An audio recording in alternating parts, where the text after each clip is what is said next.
بسم اللہ الرحمن الرحیم۔ ناظرین، علامہ اقبال کا بہت مشہور شعر ہے کہ تقدیر کے قاضی کا یہ فتویٰ ہے ازل سے، ہے جرم ضعیفی کی سزا مرگ مفاجات۔ یعنی اس دنیا کے اندر کمزور قوموں کی سزا یہ ہے کہ اس کو مرگ مفاجات دی جائے۔ آج دلی شہر میں ایک سڑک کے کنارے کچھ نوجوانوں کو نماز پڑھتے ہوئے جب ایک پولیس والے نے لات مارا تو یہ شعر مجھے یاد آ گیا کہ ہندوستان کا شہری اتنا کمزور ہو گیا ہے کہ پولیس والا سڑک پر آ کر کے لات مارتا ہے۔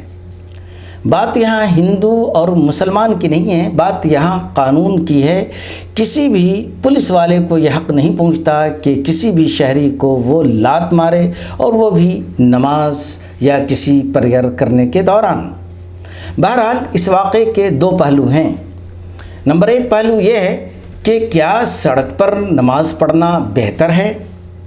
دوسرا پہلو یہ ہے کہ کیا پولیس والے کو یہ حق حاصل ہے کہ وہ کسی شہری کو لات مارے؟ آئیے دونوں پہلو پر تھوڑی سی نظر ڈالتے ہیں۔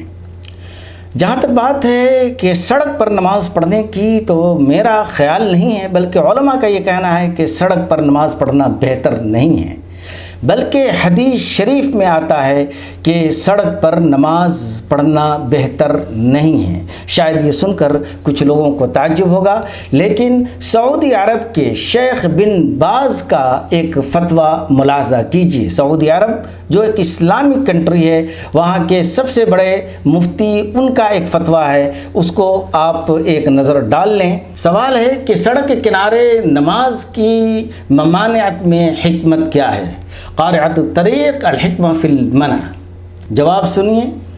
قارعۃ الطریق ترک الصلاۃ فیہا اولا احوط لأن رسول صلی اللہ علیہ وسلم نہى عن الجلوس فی قارعۃ الطریق والمبیت فی قارعۃ الطریق لأنها عرضہ لإیذاء الناس، اما الحدیث فضعیف فی قارعۃ الطریق لكن کونہ یبتعد عن ذلک احوط۔ ترجمہ سنیے۔ سڑک کے کنارے نماز پڑھنے سے بچنا بہتر ہے، اس لیے کہ رسول اللہ صلی اللہ علیہ وسلم نے سڑک کے کنارے بیٹھنے سے اور سڑک کے کنارے رات گزارنے سے منع فرمایا ہے، اس لیے کہ اس سے لوگوں کو تکلیف پہنچتی ہے۔ گرچہ یہ حدیث ضعیف ہے، مگر سڑک کے کنارے نماز پڑھنے سے بچنا زیادہ بہتر ہے۔ یہ ایک فتویٰ ہے سعودی عرب کے سب سے بڑے مفتی شیخ بن باز کا۔ تو سوال یہ ہے کہ جب آپ کو سڑک کے کنارے نماز پڑھنے سے حدیث شریف کے اندر منع کیا گیا ہے، تو آپ نماز پڑھتے کیوں ہیں؟ کیا اس کے کوئی دوسرے طریقے نہیں ہیں؟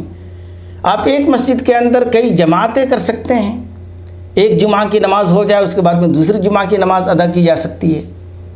اسی طرح مسجدوں کو وسعت دی جا سکتی ہے۔ کوئی ضروری نہیں ہے کہ ہم اپنی نماز کے لیے لوگوں کو تکلیف دیں۔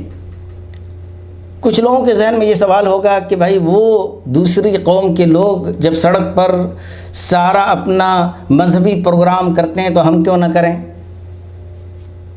ہم دوسری قوموں کی بات نہیں کر رہے ہیں، ہم آپ کی بات کر رہے ہیں کہ آپ کے نبی صلی اللہ علیہ وسلم نے سڑک کے کنارے نماز پڑھنے کو بہتر قرار نہیں دیا ہے، اسی لیے آپ سڑک کے کنارے نماز نہ پڑھیں، بات ختم ہو گئی۔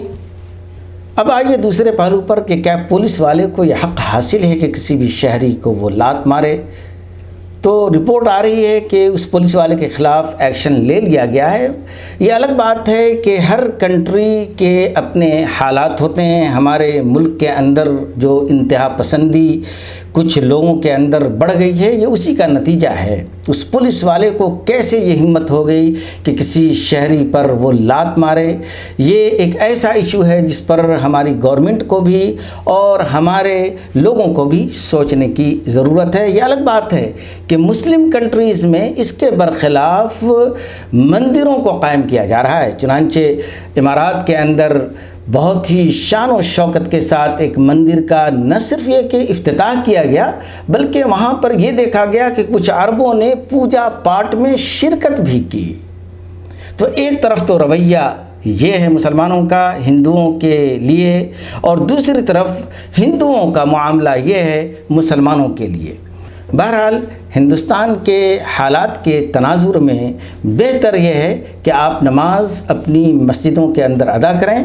اپنی مسجدوں کے اندر اگر ایک مرتبہ میں نماز ادا کرنے سے کچھ لوگ رہ جاتے ہیں تو دوسری دفعہ بھی نماز ادا کی جا سکتی ہے۔ تو اپنے مسائل کا خود حل ڈھونڈیں، بجائے اس کے کہ آپ سڑکوں پر لات اور گھوسے کھائیں۔ شریعت کے دائرے کے اندر جو کچھ آپ کر سکتے ہیں وہ آپ کو کرنے کی ضرورت ہے۔ شریعت کے دائرے کے اندر جو کچھ بھی ہم اپنی عبادت اور اپنے مذہبی تہوار کو انجام دے سکتے ہیں، شریعت کے دائرے میں ہمیں انجام دینے کی ضرورت ہے، بجائے یہ کہ ہم ٹکراؤ کی کیفیت پیدا کریں، انتشار پیدا کریں، اپنے ملک کے اندر امن و امان پیدا کرنے کی کوشش کریں۔ بہت بہت شکریہ۔